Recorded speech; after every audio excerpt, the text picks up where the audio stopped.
Баршаларыңызға қайырлы күн достар, сіздермен Арайлым. Бүгін сіздерге сомян лагманның рецептісін ұсынамын. Өте тойымды әрі дәмді болып шығады. Ең алдымен бастаймыз. Бізге ет қажет болады. Еттің керек емес жерлерін кесіп аламыз. Етті турайтын боламыз. 4 бұрышты формада әрі жіңішке формада турайтын боламыз.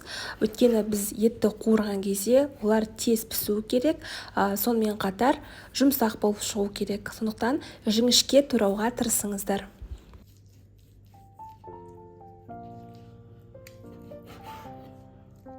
Осындай шұңғыл ыдысқа етімізді салып, етімізді маринаттайтын боламыз. Маринаттау үшін бізге ең алдымен бір жұмыртқаны бөлек ыдысқа жарып алу керек және бір түсті болғанша шайқау керек.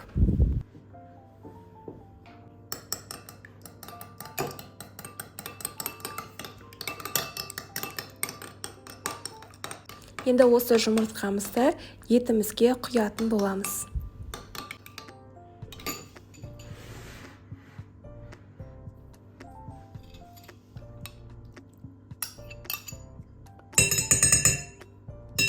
Етке жарты шай қасық тұз қосатын боламыз. Қара бұрыш қосатын боламыз. Ет жақсы жұмсару үшін крахмал қосатын боламыз. Ең соңғы бізде соевый соусты қосамыз. Енді су қосатын боламыз. Осымен біздің маринадқа қосатын ингредиенттеріміздің барлығы аяқталды. Жақсылап араластырып, етіміздің бетін жауып, 1,5-1 сағатқа бөлек жерге қойып қоямыз.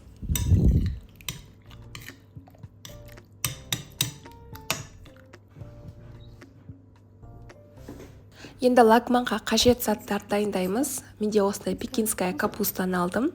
Капустаны алдын ала жуып, сыртын тазалап, және осындай 4 бұрышты формада турадым. Және стручковая фасоль қажет болады. Джанжо деп аталады. Кез келген базарда сатылады. Егер іздеген болсаңыздар, базардан табуға болады. Сельдерейді дәл осылай турап алатын боламын. Бұл сельдерейдің бізде сабақтары. Қызыл бұрышты да 4 бұрышты формада турап алатын боламын.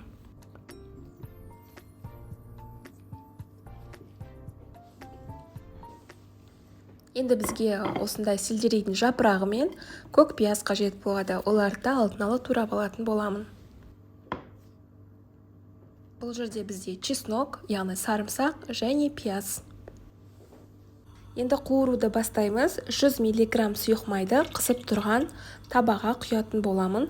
Оның үстіне 1,5-2 сағаттай тұрған біздің етімізді салатын боламыз. Яғни сұйық майымыз қызған кезде ғана етті саламыз және 10 минуттай жақсылап қуыратын боламыз.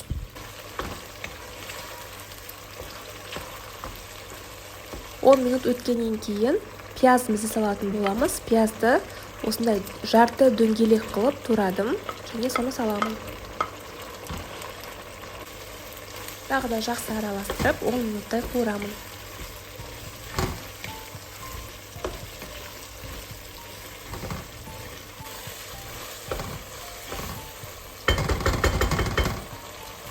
Енді соевый соусты құятын боламын. 2 ас қасықтай.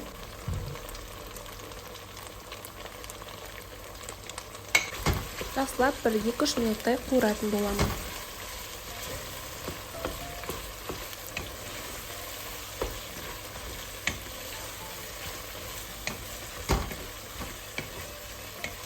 Келесі сельдерейді салатын боламыз.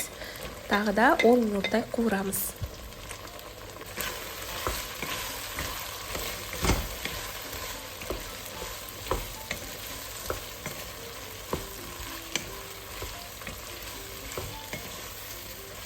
Дәміне қарай тұз қосатын боламын тағы да.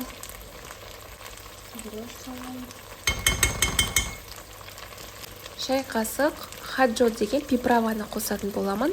Арнайы осы лагманға арналатын пиправа. Бұны да сіздер кез келген базардан таба аласыздар.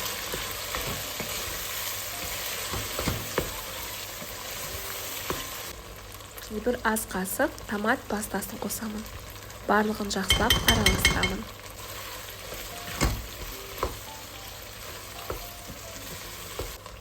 Пекинская капустамызды қосатын боламыз.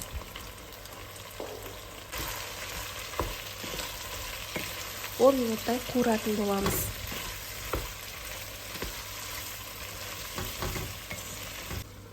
Бетін жауып 10 минутқа орташа отқа қалдырамын. Енді стручковая фасольді қосатын боламын. Оны да қосқаннан кейін 10 минутқа бетін жауып орташа отқа қалдырамын.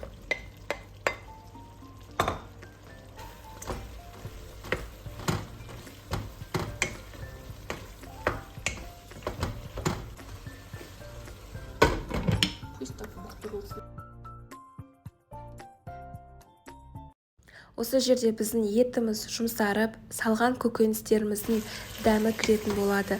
Өте керемет болып шығады. Келесі енді бізде бұрыш, қызыл бұрышты қосатын боламын. Тағы да жақсылап араластырып, 10 минутқа қуыратын боламын.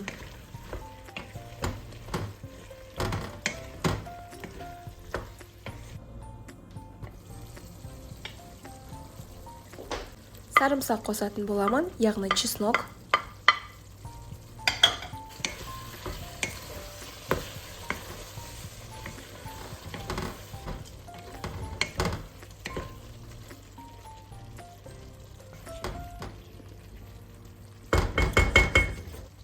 Чили қызыл бұрышын қосатын боламын. Негізі қызыл бұрыштың сіздер орыс тілінде айтқанда свежий түрінде қоссаңыздар болады. Өте жақсы дәм береді.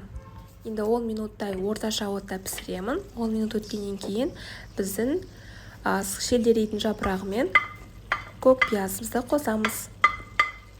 Барлығын жақсылап араластыратын боламыз.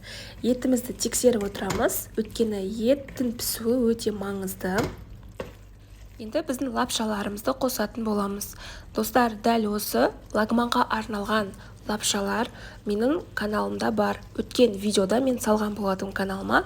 Төменде осы видеоның астына ссылкасын қалдырып кетем, немесе жоғарыдағы подсказки бөлімін бассаңыздар, сол жерден өтіп, қалай жасалу жолын біле аласыздар. 2-3 минуттай араластыратын боламыз.